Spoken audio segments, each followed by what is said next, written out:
Hey there, this is Barry Dodd. I'm the director of Ragged Isle, and you're watching the Spoiler Alert right here on the Entertainment Experiment Network. We'll see you on the network soon. Where's Karen?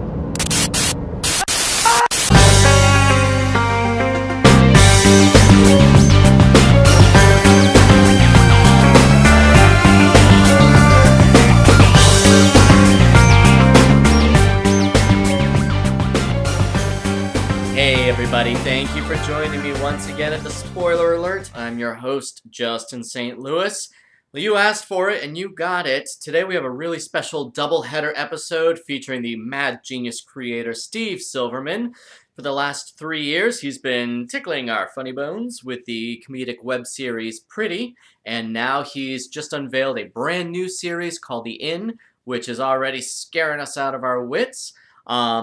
Of course, with Pretty, we follow the family of Annette Champagne as they travel through the child pageant circuit in this toddlers and tiaras-inspired comedy. It has picked up an astonishing 9 nominations for the Indie Soap Awards, including Best Comedic Web Series. And then just last Monday, Steve premiered his new series, The Inn, which is a Alfred Hitchcock-inspired suspense thriller starring daytime legends Crystal Chappelle and the ever-so-fabulous Denise Alexander. So without further ado, lock your doors, turn down the lights, and check out this trailer for The Inn.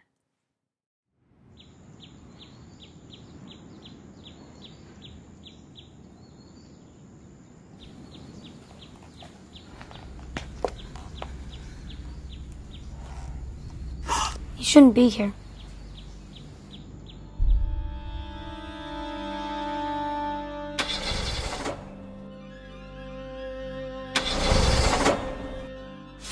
You know the rules. Don't break down. Go see Teddy. Don't talk to strangers. Tell him Lola sent you. And the most important rule of all.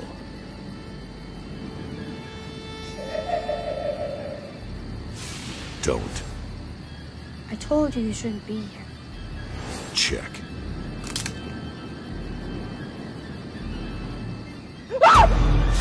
In. Just breathe. This is all in your head. None of this is real. He's not here. Just get the ball and go. You need to find the keys. Have you taken any of these today? I'm in the back every morning. You will not go in the back. But a sacrifice must always be paid.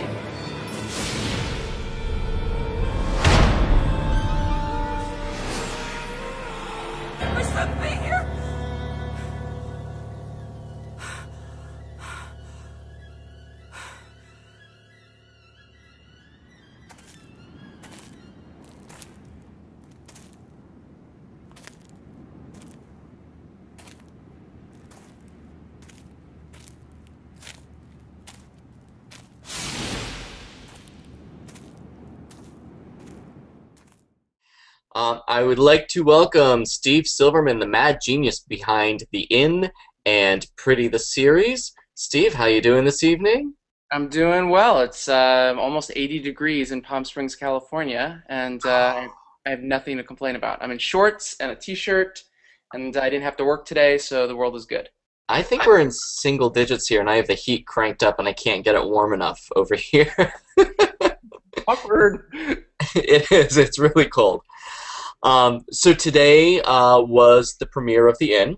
Yes. I just checked out the first episode a couple hours ago, as soon as that went up.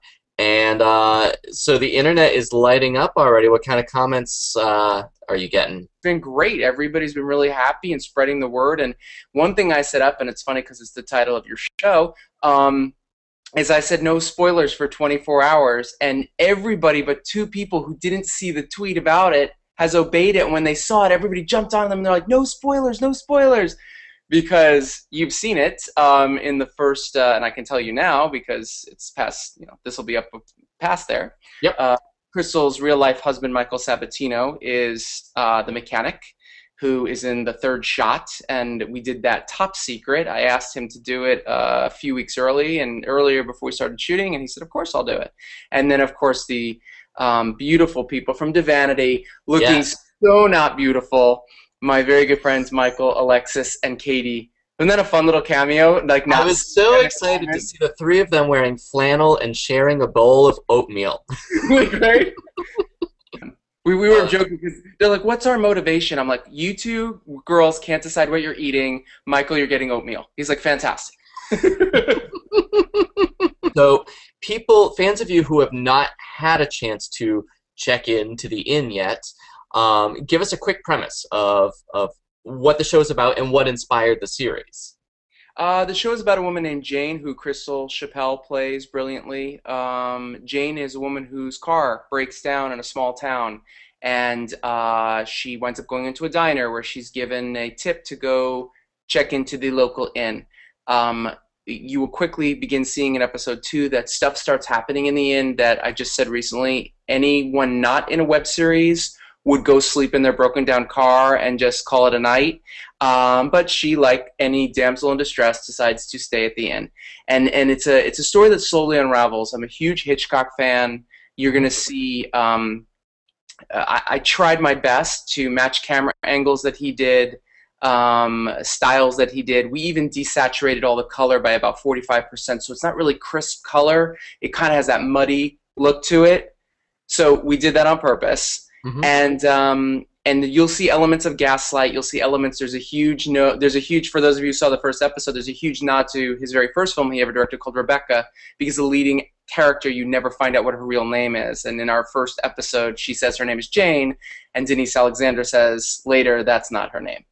And I was going to ask you about that because I got the Rebecca reference as soon as that little interaction happened. I said, okay, I know where he's going. I know that you're a big Alfred Hitchcock fan. And the home we shot in is a home called the Dent House. It's a home built in 1908, and it's one of the few times I've worked something in the last 20 years where both the diner and the inn, there was no production design necessary. All the paintings, all of the chairs, all of the lamps, all of it is from that, that's that house. And even there was a teaser we put out where Crystal Chappell opens the window, rather she closes the window and the window keeps opening itself. That squeaking noise, we didn't add that. That's the window making the squeaking noise. And we were like, yes! We don't even have to add a squeaking noise. This is the greatest shoot of my life. So yeah, that house is a really magical house, and the owner of it said something very funny to us when we were finishing. He debated. He said, "Oh yeah, this would be kind of cool because I could put your series up on my website, and then more people will come and want to spend the weekend at my inn."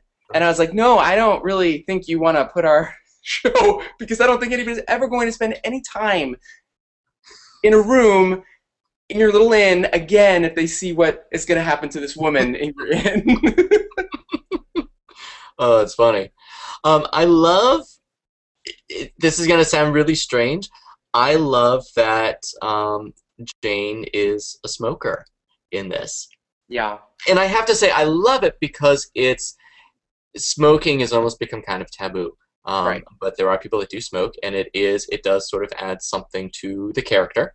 Right. So I like that you weren't afraid to go there with it.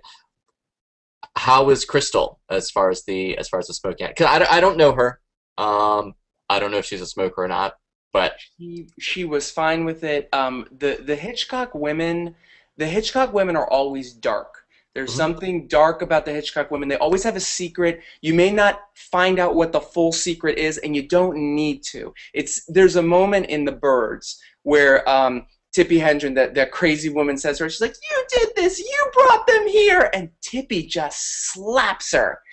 And it's so out of character for Tippi, but then you're like, where did that rage to hit her all of a sudden come from? And like anyone else would be like, no, it wasn't whack. She just, like, and to snap her out of it. Yeah. But unless I'm making, maybe that didn't happen. Maybe I just made that whole thing up and Tippi cowered in the corner. I don't know. But in my version, that happened. No. So when I was developing this character, a few people today on Twitter said, "Wow, Crystal, it was so strange to see you play a weak character." And like, that's what I want you to believe. But don't believe for a second that this woman is weak, because little things are going to show you, you know, the cigarette. The cigarette's also a throwback to the 60s, the 70s. Let's talk about Denise Alexander for a minute. I hope that we're going to see more of Lola. You know, she's obviously sort of set this story in motion by sending Jane to the inn. But you also worked with Denise Alexander in Pretty as well. So obviously you can't be that hard to work with because she came back. Unless you're blackmailing her, which is what she claims. She says there's a doll with pins that I stab all the time. Denise is my other mother. I actually met Denise 20 years ago this next month. Denise did my very first play in Los Angeles. She had retired from acting. And I was trying to cast this lead role in a play, my very first one. And I couldn't find anybody to play the part. And then someone said, what about Denise Alexander? And I was like, oh my God, I love that. I watch General Hospital. I love Leslie Weber. She's great. And I said, well, whatever happened to her? And my friend said, I don't know, but I'll find out and I'll get your number. And we wound up speaking on the phone, and she was very lovely and said, I don't act anymore. And I said, for some reason, I said, can I please send you the script? And she said, yes, send me the script. But I'm not going to do it. I said, okay. So I sent her the script on a Tuesday, and on Thursday my phone rang, and it's before call waiting. And I pick it up, and she has such a specific intonation. You know her voice, you know her laugh. And she said to me, I'm not doing your script, but I read it. I'd like to meet with you because anybody who writes like you is somebody I'd like to meet. So we met, and then we started working on writing projects together, and then she did do my show. I finally convinced her, and then she has been blackmailed over the years to step in here and there, and she has done a number of plays. And it was great because when she saw Pretty, I always send her my script. When she read the script, she called me, and she did the thing she always does: don't spend the money, you're going to lose money. Are you crazy? This makes no sense. And then she saw it, and she called me and said, how do I get a part on this thing? And I said, say you want a part. And she said, okay. I said, well, what do you want to play? And she said, I don't know, something really good. And I said, okay. So I wrote her something. And then she was great because, God bless her, she has the busiest schedule. I tease her. For a woman who does absolutely nothing with her life, apparently, she has the busiest schedule in the world. No, she does a lot. So we only had her for one day, just one. Mm-hmm. And then I had to ask her, I said, look, I need you to come back for this. Oh, no problem, great. And then she came to me and said, for the third season, I want more to do. And I was like, give me more days. And she said, I'll give you as many days as you want. I go, great, come on down and have as much fun as you want. So we've been playing together for a long time. I will tell you, The Inn is the first time ever that I have sent her a script. She's read it, and I sent it not even saying what part to look at. There's only 2 females in this whole thing, her and Crystal. Right. She called me and said, I read it, please tell me I can play Lola. And I said, you can play Lola. This is the first time that I can't believe you're saying, you know, you're not giving me a hard time. Right. And she laughed, and then she said, well, did you have anybody else in mind? And I said, Lindsay Wagner, but I'm not going to get Lindsay Wagner unless you know, Denise, do you know her? Will you call Lindsay Wagner for me? No, I'm kidding. Let's switch gears and talk about Pretty for a moment.